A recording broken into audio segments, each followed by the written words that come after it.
Welcome to top headlines. ఆంధ్రప్రదేశ్లో 65,000 కోట్ల పెట్టుబడి పెట్టేందుకు రిలయన్స్ ఎనర్జీ ముందుకు వచ్చింది. ఈ మేరకు సీఎం చంద్రబాబు సమక్షంలో రాష్ట్ర పరిశ్రమల శాఖ, రిలయన్స్ ఇండస్ట్రీస్ మధ్య అవగాహన ఒప్పందం కుదిరింది.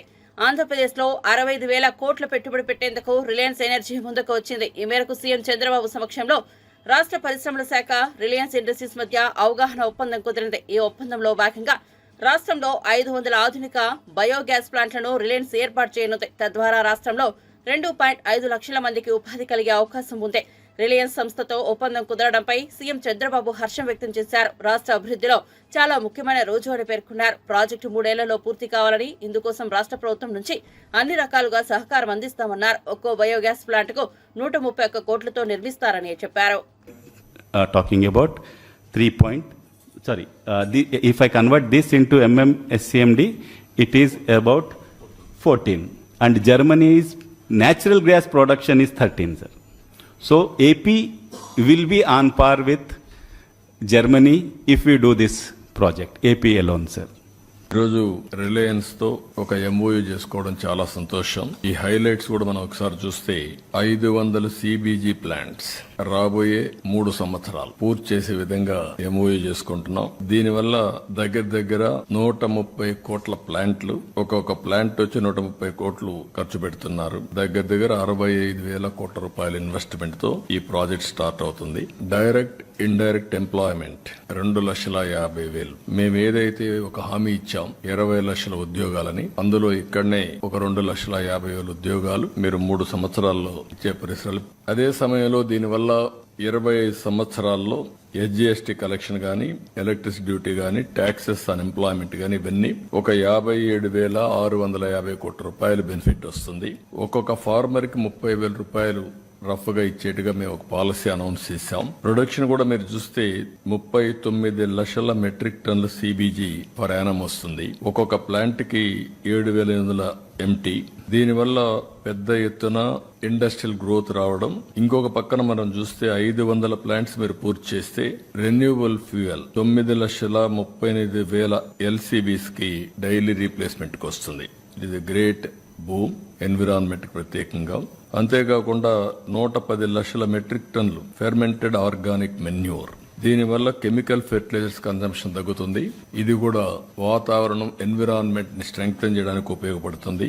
అదే మరిగా మీరు ఇచ్చిన బెనిఫిట్స్ లో advanced farm machinery, IoT based agriculture solutions, sustainable soil regeneration and also some more spill over benefits అన్ని కూడా ఒక అవగాహనకు వచ్చాం.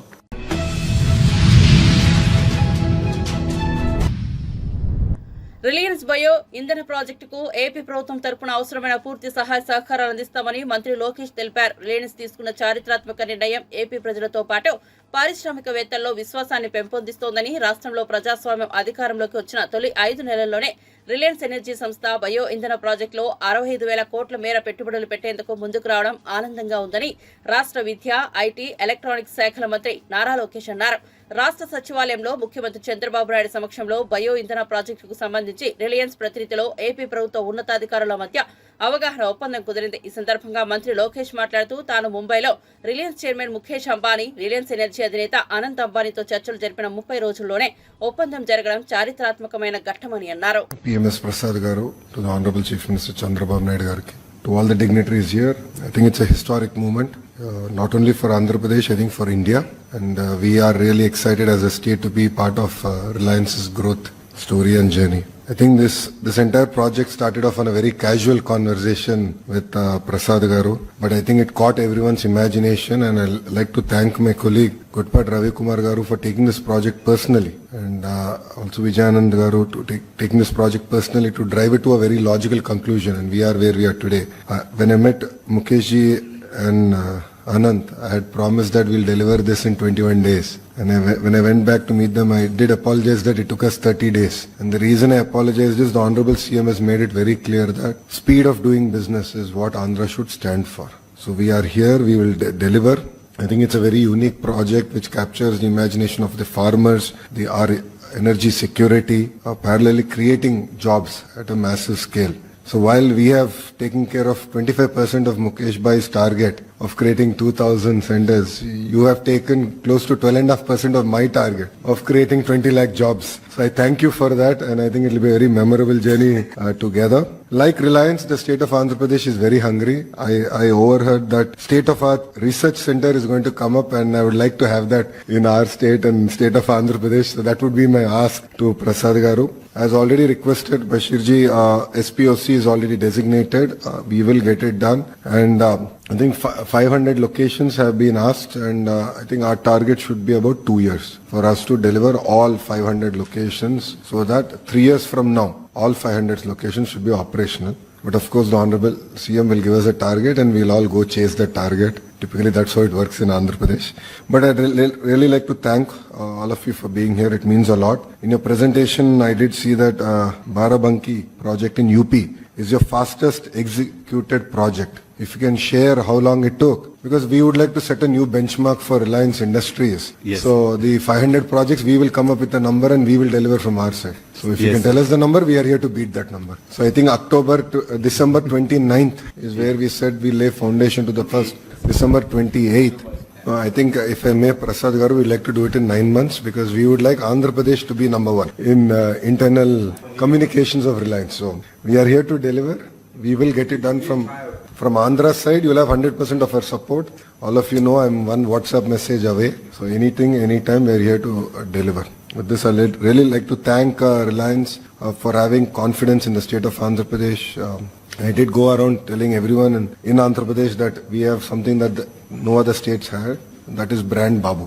And after Mr. Naidu ji has become the Chief Minister, Reliance has really expressed confidence in our states, and it's a major announcement for us to do it in the first 5 months of our governance. So it gives a lot of confidence, not only for the people of Andhra Pradesh, but I think for the entire investor community in the states. So I'd like to personally thank Reliance Industries for that.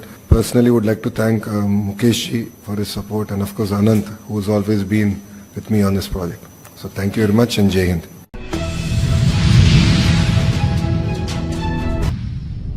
AP assembly deputy speaker గా TDP MLA Raghurama Krishnam Raju పేరు ఖరారైంది. మంగళవారం ఆయన పేరును ముఖ్యమంత్రి నారా చంద్రబాబు నాయుడు ఖరారు చేశారు. పలువురు నేతల పేర్లను పరిశీలించిన అనంతరం చివరకు ఆర్ఆర్ఆర్ వైపే చంద్రబాబు మొగ్గు చూపారు. బుధ, గురువారాల్లో డిప్యూటీ స్పీకర్ పదవికి నోటిఫికేషన్ విడుదల కానుంది. మరెవరూ నామినేషన్ దాఖలు చేయకపోతే కూటమి ఎమ్మెల్యేలు అయ్యన్ను ఉపసభాపతిగా ఏకగ్రీవంగా ఎన్నుకోనున్నారు. ఆర్ఆర్ఆర్ ఎన్నిక లాంఛనమే అని చెప్పాలి. ఇక తాజా ఎన్నికల్లో పశ్చిమ గోదావరి జిల్లా ఉండి నియోజకవర్గం నుంచి రఘురామకృష్ణరాజు ఎమ్మెల్యేగా గెలిచిన విషయం తెలిసిందే. అంతకుముందు 2019 ఎన్నికల్లో నరసాపురం లోక్సభ స్థానం నుంచి వైసీపీ తరఫున పోటీ చేసి గెలిచారు. 2024 ఎన్నికలకు ముందు ఆర్ఆర్ఆర్ వైసీపీకి రాజీనామా చేసి టీడీపీలో చేరారు.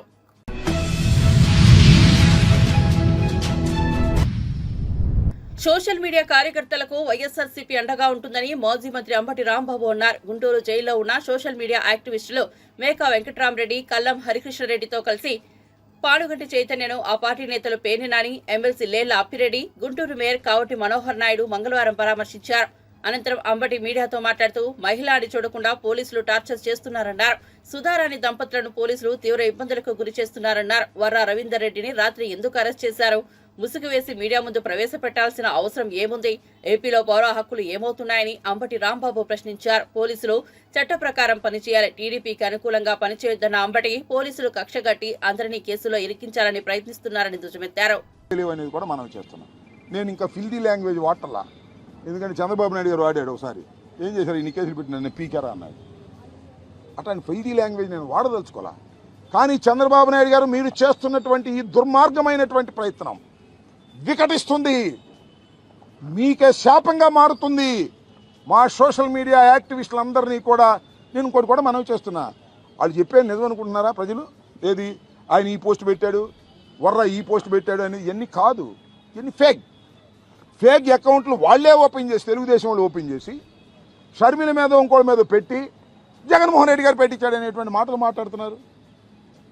50% ఆఫ్ ది ఫేక్ అకౌంట్స్ పెట్టి మా మీద దుష్ప్రచారం చేసే కార్యక్రమం చేస్తున్నారు. మీరు పెట్టినటువంటి అకౌంట్స్ మీద ఏ విధంగా నేను ఒకటి అడుగుతానన్నా, మేము ఇన్నాళ్ళైంది రిపోర్ట్స్ ఇచ్చి ఎవరైనా ఒక్కరిని అరెస్ట్ చేశారా? ఒక్క తెలుగుదేశం సోషల్ మీడియా వ్యక్తిని అరెస్ట్ చేశారా? మా పిల్లల మీద పెట్టారు, జగన్మోహన్ రెడ్డి గారి మీద పెట్టారు, జగన్మోహన్ రెడ్డి గారి సతీమణి మీద పెట్టారు, మా నాయకులు అందరి మీద పెట్టారు. ఒక్కరిని అరెస్ట్ చేశారా మీరు? మీరు అరెస్ట్ చేయరు. మేము మాత్రం మా వాళ్ళని మాత్రం అరెస్ట్ చేస్తారు, ఈ పోలీస్ స్టేషన్ నుంచి ఆ పోలీస్ స్టేషన్కి, ఈ కోర్టు నుంచి ఆ కోర్టుకి, అక్కడి నుంచి ఇక్కడికి రాత్రిపూట ప్రొడ్యూస్ చేయటం ఏంటి? What is this? చట్టం ఏమైపోతుంది? చట్టాన్ని గౌరవించకపోతే సర్వనాశనం అయిపోతారు చంద్రబాబు నాయుడు గారు, మీ కూటమి. ఇదే గుర్తుపెట్టుకోమని కూడా ఈ సందర్భంగా మనవి చేస్తున్నాను. లోపలికి వెళ్ళాం, అందరితో మాట్లాడాం, వారి బాధలు విన్నాం. ఆయన ఎవరు చెప్తున్నాడు, రామకృష్ణ నాయుడు ఎవరు జగన్ పేరు చెప్పి లేకపోతే నీకు పగిలిపోదన్నా అంటావు. వెంకటరామరెడ్డి జగన్ పేరు చెప్పి లేకపోతే నీకు పగిలిపోదన్నా. ఏం చెప్పాలి? ఎవరెవరు పేర్లు చెప్పాలి? ఎవరో తుళ్ళూరు డిఎస్పీని ఎవరు, రేపు ఇంకోటి బట్టికెళ్ళి అమ్మటరామ పేరు చెప్పమంటారు, రాస్తారు. రేపు వెళ్ళి నాని పేరు చెప్పండి, రాస్తారు. నేను మనవి చేస్తున్నా, మేము సిద్ధంగా ఉన్నాం. కార్యకర్తలకు అంత అన్యాయం జరుగుతున్నప్పుడు మేము వెనక్కి వెళ్తాం ఏంటి? వీఆర్ రెడీ ఫర్ ఎనీథింగ్, సిద్ధంగా ఉన్నామని మనవి చేస్తున్నా. ఇంత దుర్మార్గంగా వ్యవహరిస్తున్నారు. రోజు వస్తాం జైలు దగ్గరికి, రోజు మా కార్యకర్తలను అరెస్ట్ చేసిన అందరిని పలకరిస్తాం. వారితో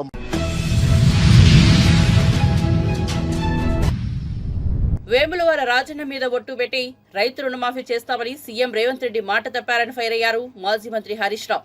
వేములవాడ శ్రీ రాజరాజేశ్వర స్వామి మాజీ మంత్రి సిద్దిపేట ఎమ్మెల్యే హరీష్ రావు దర్శించుకుని ప్రత్యేక పూజలు నిర్వహించారు. తెలంగాణ ప్రజల ఇలవేల్పు పైన సీఎం రేవంత్ రెడ్డి మాట తప్పారని, రాష్ట్రంలో రైతులు ఇబ్బందులు పడుతున్నారని, రైతులు పండించిన ధాన్యాన్ని ప్రైవేట్లో ఇప్పటికే అమ్ముకున్నారని ఆరోపించారు.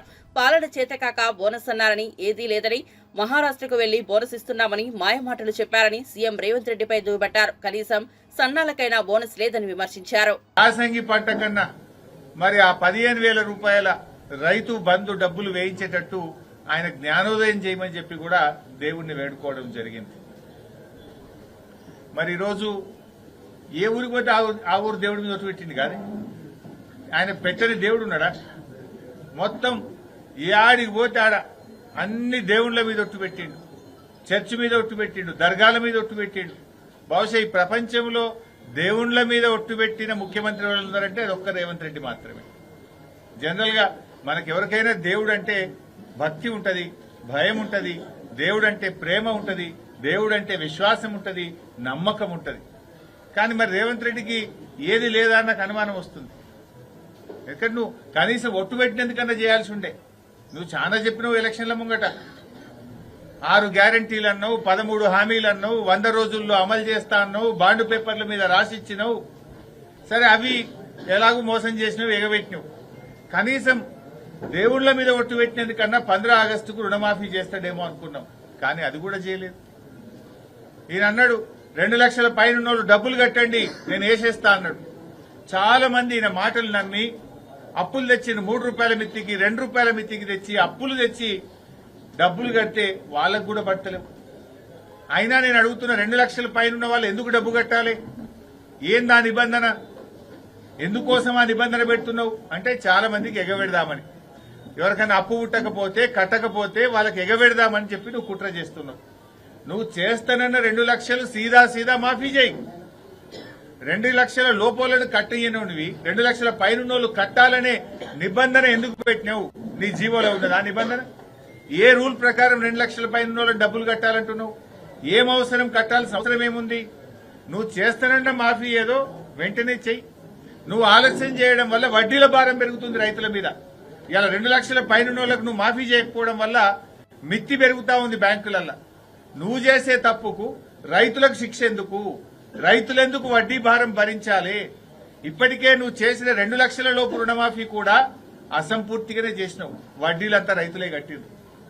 నువ్వు 9 డిసెంబర్ నాడు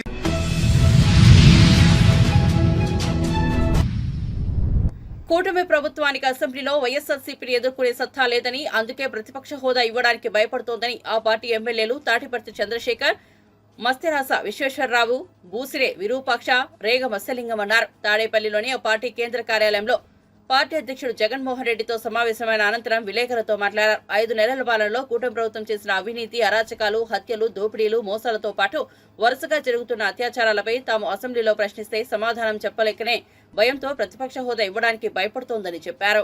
6,46,531 కోటి ఎక్కడండి మీరు? 14 లక్షలని ఒకరు, 13 లక్షలని ఒకరు, 12,50,000 ఒకరు, 1 లక్ష, 10 లక్షలని ఒకరు, 11 అని ఒకరు, 9 అని ఒకరు. ఏందండి ఇది? ఇంత బాధ్యత లేకుండానా? అందులో మీరేమంటారు మళ్ళా కార్పొరేషన్ అప్పు 2,48,000 కోట్లంట. కార్పొరేషన్ అప్పు గవర్నమెంట్కి ఎట్లా సంబంధం వస్తుందండి? కార్పొరేషన్ అప్పు చేసిండేది ఇప్పుడు డిస్కామ్లు చేస్తే, విద్యుత్ సరఫరా సంస్థలు చేస్తే అది ప్రభుత్వానికి ఎట్లా సంబంధం? అది సివిల్ సప్లైస్ పవర్ సెక్టర్ 36,000 34,000 అని రాస్తారు. 36,000 34,000 ఎట్లా సంబంధం అండి? అది ఆల్రెడీ మీరు చూపించినారు 1,54,000 కోట్లు. అంటే డబుల్ ఎంట్రీ కాదా అది? 2 సార్లు ఎట్లా ఎంట్రీ చేస్తారండి దాన్ని? Outstanding dues to vendors and schemes అంటే ఎవరికో కట్టవలసినది 1,13,000 కోట్లు. మళ్ళీ ఉంటే మీరు ఎందుకు చూపించలేదు ఈరోజు బడ్జెట్లో? ఈరోజు ఎందుకు కానీ మీరు బడ్జెట్లో చూపించలేదు ఇవన్నీ? ఎప్పటికైనా 2కు 2 కలిపితే 4 అవుతుంది, కానీ 3 కాదు 5 కాదు. అయితే మీరు ఎంత బాధ్యతారహితంగా మీరు ఇదంతా చెప్పడము, ప్రజల్ని ఎంత భయభ్రాంతులు చేయడము, దానివలన ప్రజలకు ఎలక్షన్ మీద ఉన్న ప్రభావము, మీరేమో సునాయాసంగా అంటే 5 నెలలు చూస్తే ఏమన్నా అది ఇది ఇది ఏమైనా దొరుకుతుందేమో అని, ఏమి లాభం లేదన్న తర్వాత ఏ రోజుకైనా కూడా నీటి మట్టం ఉంటుంది చూడండి. మనం తాపీ మేస్తులు నీటి మట్టం వాడతారు కదా, నువ్వు ఎంతన్నా అడ్జస్ట్ చేయి, నీళ్ళు మళ్ళీ దాని లెవెల్ దానికి వచ్చేస్తాయి. అట్లా 2కు 2 కలిపితే 4 అవుతుంది, కానీ 3 ఎట్లయితుంది 5 ఎట్లయితుందండి? ఈ రోజుకి మీరు 14 లక్షలు అన్నారు, 12,50,000 అన్నారు, 13 అన్నారు, 11 అన్నారు, శ్రీలంక అన్నారు, ఇంకోటి అన్నారు. ఫైనల్గా మీరు మీ పుస్తకాల ప్రకారం మీరు తేల్చినది 6,46,531 కోటి అండి. మేము ఇంకా కొద్దిగా లిబరల్గా మేము ఎన్నోసార్లు లెక్కలు చెప్పినాం. మా లెక్కలు కొడంగల్ నియోజకవర్గం లగచర్ల గ్రామ ఘటనలో ఎంతటి వారినైనా వదిలిపెట్టేది లేదని, ప్రత్యక్షంగా పరోక్షంగా సహకరించిన అందరిపై చట్టపరమైన చర్యలు తీసుకుంటామని ఐజీ సత్యనారాయణ తెలిపారు. ఎస్పీ కార్యాలయంలో మీడియా సమావేశం నిర్వహించి మాట్లాడారు. మన రైతులే కదా అని సానుకూల దృక్పథంతో కలెక్టర్ ప్రతీక్ జైన్ అధికార బృందంతో గ్రామానికి చేరుకున్నారన్నారు. దాడిపై విచారణ చేస్తున్నామని తెలిపారు. ఇది సిరీస్ ఆఫ్ ప్రాసెస్లు ఉంటాయి దీంట్లో. మీరు ఎక్కడైనా సరే ఏ స్టేట్లో చూసినా ఈ డెవలప్మెంట్ ప్రక్రియలో ఇండస్ట్రియల్ ఎస్టాబ్లిష్మెంట్లు కానీ, సెజ్లు కానీ, ప్రాజెక్టులు కానీ ఉన్నప్పుడు కంటిన్యూగా ఒక series of sittings, series of meetings, convincing, ప్రొటెస్ట్లు ఇవన్నీ ఉంటాయి. కానీ దీంట్లో కేవలం ప్రజాభిప్రాయ సేకరణ కోసం, దట్టు ఒక చోటన ఉన్న దగ్గర నుంచి మా ఊర్లోకి రండి, అక్కడ ఉన్నారు ఫార్మర్స్, మిమ్మల్ని రిక్వెస్ట్ చేస్తున్నారు రండి అని ఇన్వైట్ చేసి ఇంత దారుణంగా అటాక్ చేయడం అనేది అది కేవలం ఫార్మర్స్గా చేసినట్లుగా మేము భావించట్లేదు. వాళ్ళు పిలిచినప్పుడు కూడా లోకల్ సిఐ కానీ అక్కడ ఈ సిచ్యువేషన్ జరిగే పరిస్థితి ఉంది, వెళ్ళకపోవడమే మంచిదని కలెక్టర్ గారు సూచించినట్టు కూడా చూపించారు. దాంట్లో కలెక్టర్ గారు ఏంటంటే, మీరు ఒక విషయం అర్థం చేసుకోవాలి, ఇది రైతులకు సంబంధించిన ల్యాండ్ ఎక్విజిషన్. సో ప్రభుత్వం కూడా వాళ్ళకి పలుమార్లు కొన్ని మేము బందోబస్తు కోసం వచ్చాం కదా, ఆనరబుల్ సీఎం గారి బందోబస్తు అయినప్పుడు కూడా వాళ్ళకి మంచిగా చేయాలి, అట్లా మాట్లాడాలి అని చెప్పడం జరుగుతుంది. పోలీసులు ముందు వెళ్ళి మనం పోలీస్ ద్వారా చేయడం అనేది కాదు ఇది. దట్స్ వై 170 మంది పోలీసులు, ముగ్గురు డిఎస్పీలు ఆధ్వర్యంలో, పరిగి, వికారాబాద్, డిసిఆర్బి డిఎస్పీ జానయ్య, ఇలా ముగ్గురు కూడా అక్కడే ఉన్నారు కలెక్టర్ గారి దగ్గర. సో 2 పోలీస్ ఆఫీసర్లు కూడా చెప్పడం జరిగింది. అక్కడ కొద్దిగా ఊళ్ళోకి వెళ్తే కొద్దిగా వాళ్ళు ఎమోషనల్గా ఉన్నారు, లేకపోతే ఏదైనా కొంతమంది ఉన్నట్టుగా. అంతే కలెక్టర్ గారు ఏంటంటే చాలా గుడ్ ఫెయిత్తో మిగతా వాళ్ళని అడిగారు, అడిషనల్ కలెక్టర్ గారిని, కడా చైర్మన్ గారిని వాళ్ళు అడిగారు.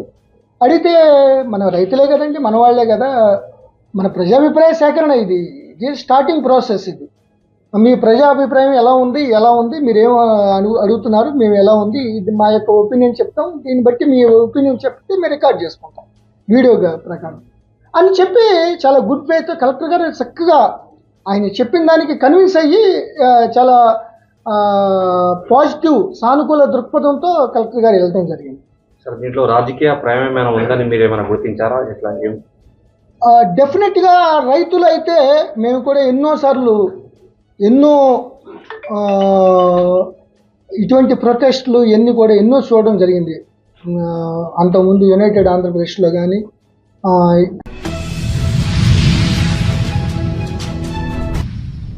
సూపర్ 6 సహా ఎన్నికల్లో ఇచ్చిన హామీల అమలుకు నిధులు కేటాయించకుండా 40,000 కోట్లు పెంచుతూ బడ్జెట్ను ప్రవేశపెట్టిన చంద్రబాబు నేతృత్వంలోని కూటమి ప్రభుత్వం రనౌట్ అయిందని ఆర్థిక శాఖ మాజీ మంత్రి బుగ్గన రాజేంద్రనాథ్ దుమ్మెత్తారు.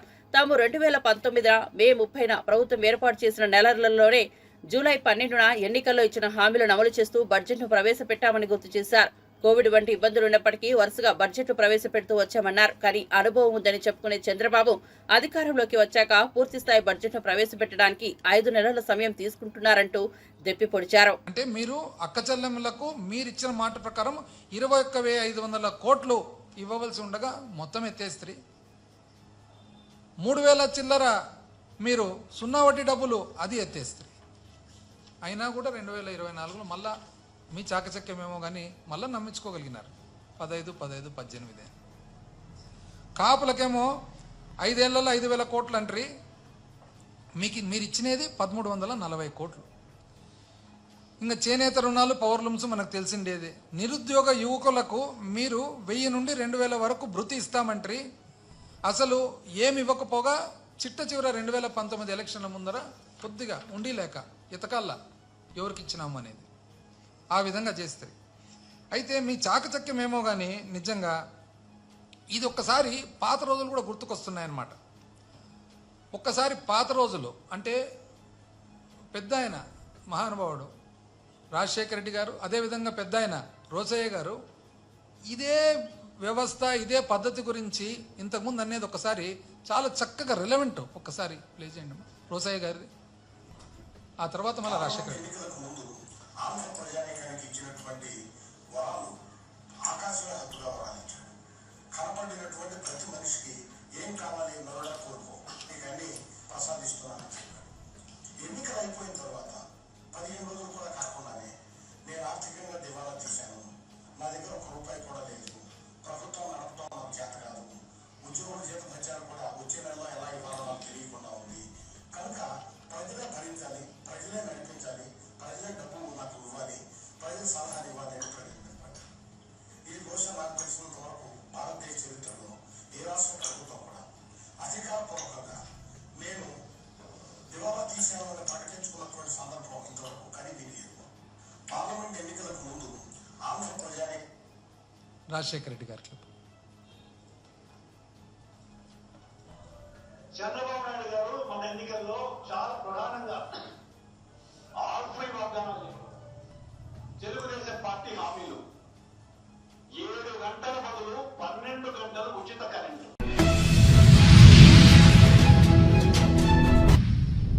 బాంబులు వేస్తామని భయపెట్టింది, నరికి ముక్కలు చేస్తామని ఇటువంటి మాటలు ఎప్పుడైనా తెలంగాణలో చూశామా అని మాజీ మంత్రి జగదీష్ రెడ్డి అన్నారు. ఈ సందర్భంగా మీడియాతో వారు మాట్లాడుతూ ముఖ్యమంత్రి స్వయంగా మనం కూడా మాట్లాడుకోలేని భాషలో మాట్లాడతా సీఎం పదవి హోదాను దిగజార్చారన్నారు. మంత్రులు వారి స్థాయిని బయట పెట్టుకుంటున్నారని మాజీ మంత్రి పేర్కొన్నారు. ఏందో బాంబులు వేస్తామని చెప్పి భయపెట్టించి చూసామా ఎప్పుడైనా తెలంగాణలో ఒక మంత్రి నోటి నుంచి, ఒక ముఖ్యమంత్రి నోటి నుంచి ఇటువంటి మాటలు? బాంబులు వేయటాలు, కేసులు పెట్టి లోపడయ్యరాలు, వీపులు పగలగొడతామని చెప్పి స్వయంగా ముఖ్యమంత్రి మాట్లాడడం, ఇంకొకటేమో నరికి ముక్కలు చేస్తామని చెప్పి ఒక మంత్రి మాట్లాడడం. ముఖ్యమంత్రి స్వయంగా సోయి లేని భాష, మనం కూడా మాట్లాడుకోలేని భాషలో మాట్లాడుతూ దిగజార్చిండు మంత్రి పదవి, ముఖ్యమంత్రి పదవి యొక్క హోదాను దిగజార్చిండు. మంత్రులు వాళ్ళ నైజాన్ని బయట పెట్టుకుంటారు, వాళ్ళ స్థాయిని బయట పెట్టుకుంటారు మాట్లాడడం ద్వారా, ఈ మాటల ద్వారా. సరే, నరకడానికి పెద్ద సమస్య ఏం కాదు. ఒకవేళ నరకడమే ముఖ్యం అనుకుంటే మీరు దేనికి కూడా దొరకరు, మీ శవాల అడ్రస్ కూడా దొరకవు వాస్తవానికి. ఒకప్పుడు మేము కూడా అనుకుని ఉంటే అట్లా, కానీ మాది ఎప్పుడు ఆ పాలసీ కాదు, కేసీఆర్ది ఎప్పుడు అది కాదు.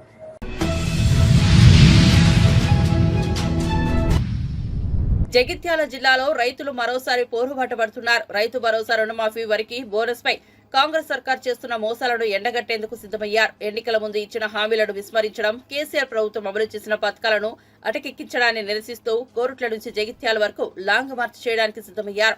ఈ సందర్భంగా కోరుట్లలో రైతు పాదయాత్రను బాల్కొండ ఎమ్మెల్యే వేముల ప్రశాంత్ రెడ్డి, బీఆర్ఎస్ జిల్లా అధ్యక్షుడు కల్వకుంట్ల విద్యాసాగర్ రావుతో కలిసి రైతు పాదయాత్రను ప్రారంభించారు. కోరుట్ల ఎమ్మెల్యే డాక్టర్ సంజయ్ కల్వకుంట్ల నేతృత్వంలో చేపట్ట ఈ పాదయాత్రలో రైతులు, రైతు కూలీలు, రైతు నాయకులతో పాటు బీఆర్ఎస్ ప్రజాప్రతినిధులు, మాజీ మంత్రులు, నాయకులు, కార్యకర్తలు పెద్ద సంఖ్యలో పాల్గొన్నారు. వీధులన్నీ గులాబీమయమయ్యాయి. నిజంగా నేను స్టార్ట్ కాకముందు ఏం మాట్లాడదాం అనుకున్నానో 25 కిలోమీటర్లు అయిపోయినాక అవన్నీ మర్చిపోయాను. నిజంగా 25 కిలోమీటర్లలో నన్ను ఎక్కడ పోయినా ప్రజలు ఏం చెప్పిండ్రు, కొత్త విషయాలు చెప్పేసరికి అవే ఇప్పుడు నేను గుర్తిస్తుంది. వాళ్ళందరూ ఒక విషయం చెప్పారు నాకు, సార్ నీ భాషలో మాట్లాడకు, రేవంత్ రెడ్డి భాషలో మాట్లాడు సార్ అన్నారు. కానీ అది నా బుద్ధి కాదు, అది నా సంస్కారం కాదు. ఆయన సంస్కారహీనుడైతే నేను మాత్రం సంస్కారవంతుడే అయితేనే. మాకు అది కేసీఆర్ గారు నేర్పించిన విద్య. అక్కడి నుంచి ఇక్కడికి నడుచుకుంటూ వస్తుంటే రైతులు ఒకటే చెప్పిండ్రు, సార్ ఆయన భాష మాట్లాడని, కానీ నేను రైతుల భాష మాట్లాడతా. రైతులందరూ ఆడి నుంచి ఇడి వరకు ఒకటే ప్రశ్న అడిగిండ్రు, సార్ కరోనా వచ్చింది, 2 సంవత్సరాలు కరోనా కష్టకాలం వచ్చింది, ఆ రోజు కూడా కేసీఆర్ బంద్ చేయకుండా మాకు రైతు బంధు ఇచ్చిండు, ఈ మొగోడు ఎందుకు ఇస్తలేడు సార్ అని అడిగారు వాళ్ళందరూ కూడా. మహిళలు కలిసిండ్రు, ముసలమ్మ ఏడిచింది, హరీష్ రావును పట్టుకొని ఒక ముసలమ్మ ఏడిచింది. నాకు అప్పుడు అనిపించింది ఈ రేవంత్ రెడ్డికి గుండె లేదు మనసు లేదని చెప్పేసి, అందుకొరకే ఇంత మూర్ఖుడు అని చెప్పేసి అర్థమైపోయింది. మూర్ఖులకే మనసు ఉండదు. ముసలమ్మలు ఏడుస్తున్నారు, అయ్యా కేసీఆర్ మాకు 2018 2000 పెన్షన్ చేసిండు, మాకు ఖర్చులు పెరిగినాయి, ఈయన వచ్చి సంవత్సరం అయింది 4000 అన్నాడు, ఏడ వీకిండు సార్ ఈయన అని చెప్పి అడుగుతా ఉన్నారు. విద్యార్థులు వచ్చిండ్రు, సార్ మాకు 5 లక్షల కార్డు ఇస్తాను సార్, మా స్కాలర్షిప్ కూడా దిక్కులేదని చెప్పి వచ్చినారు. ఇప్పుడు మత్స్యకారులు వచ్చిండ్రు, సార్ కేసీఆర్ ఆగస్టు నెలలో మా అందరికి చేపలు ఇస్తుండే సార్, ఇప్పుడు వీళ్ళు నవంబర్ వచ్చింది ఇప్పటికి కూడా చాలా మంది కూడా మాకు చేపలు లేదు సార్, కొద్దిగా మీరు అడుగురు సార్ అని చెప్పి వాళ్ళు వచ్చిండ్రు. గొల్లకుర్మలు వచ్చిండ్రు, ఇట్లా అన్ని రంగాల వాళ్ళు మాకు ఇప్పుడు దారి పొడవునా వచ్చిండ్రు. ఒకటే విషయం అడుగుతా ఉన్నాను నేను ముఖ్యమంత్రి గారిని, ఎప్పుడు చేస్తారు? కావాల్సే మా పేగులు తీసుకుంటారా? తీసుకోరు. మీరు మమ్మల్ని కొడతారా? కొట్టుండ్రి. మా మీద బాంబులు వేస్తారా? వేయండి. కానీ మేము మిమ్మల్ని ప్రశ్నిస్తూనే ఉంటాం, తప్పకుండా ప్రశ్నిస్తాం.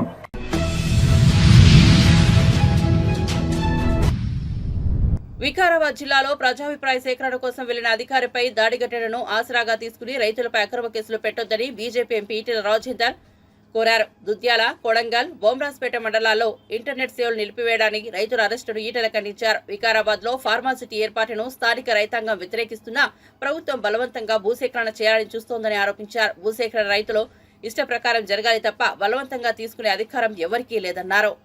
దుద్యాల మండలం లగచెర్ల గ్రామంలో గత 5 నెలలుగా ఫార్మాసిటీ కోసం భూములు సేకరించాలని చెప్పి ప్రభుత్వం ప్రయత్నం చేస్తున్నప్పుడు అక్కడ రైతాంగం అంతా కూడా తీవ్రంగా వ్యతిరేకిస్తున్నారు. మా భూములు గుంజుకోకండి, మమ్మల్ని భూమి నుంచి దూరం చేయకండి, మా ఉపాధి మీద దెబ్బ కొట్టకండి అని చెప్పి ఎన్నిసార్లు మొరబెట్టుకున్నా కూడా ఇలా ఈ ఫార్మా కంపెనీలకు రైతుల భూములు కట్టబెట్టే ప్రయత్నం చేస్తున్నారు. అనేక రోజులుగా ధర్నాలు చేసిండు వాళ్ళు, నిరసన చెప్పిండు వాళ్ళు కలెక్టర్ సమక్షంలో అనేక సార్లు గ్రామ సభలకు వస్తే కూడా వాళ్ళు బహిష్కరించిండ్రు. ఈ ఫార్మా సిటీ పేరిట అక్కడి ప్రాంత ప్రజానికం మీద చేస్తున్న ప్రభుత్వ దాడిని తీవ్రంగా ఖండిస్తా ఉన్నాం, అక్రమ అరెస్టులను ఖండిస్తా ఉన్నాం. వాళ్ళ మీద కేసులు కనుక పెడితే యావత్ తెలంగాణ సమాజం తిరుగుబాటు చేస్తామని చెప్పి హెచ్చరిస్తా ఉన్నాం. ప్రజలకు కూడా నేను విజ్ఞప్తి చేస్తున్నా,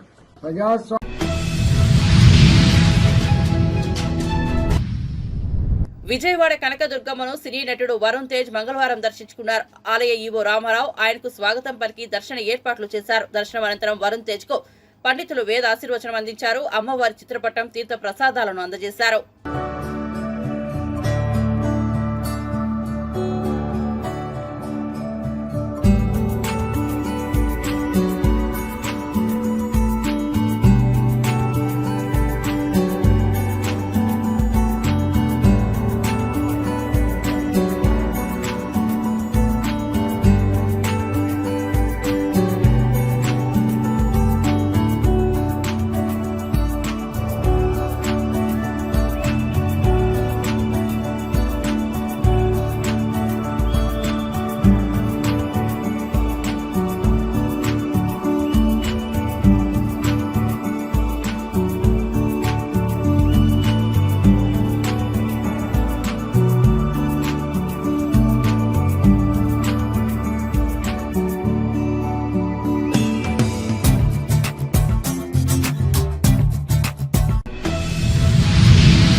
చలి తీవ్రత పెరుగుతోంది. రోజు రోజుకి ఉష్ణోగ్రతలు దారుణంగా పడిపోతున్నాయి. గత 10 రోజులుగా రాష్ట్రంలో ఉష్ణోగ్రతలు బాగా తగ్గాయి. రాష్ట్రంలోని పలు జిల్లాల్లో రాత్రి ఉష్ణోగ్రతలు 15 డిగ్రీల దిగువకు పడిపోయాయి.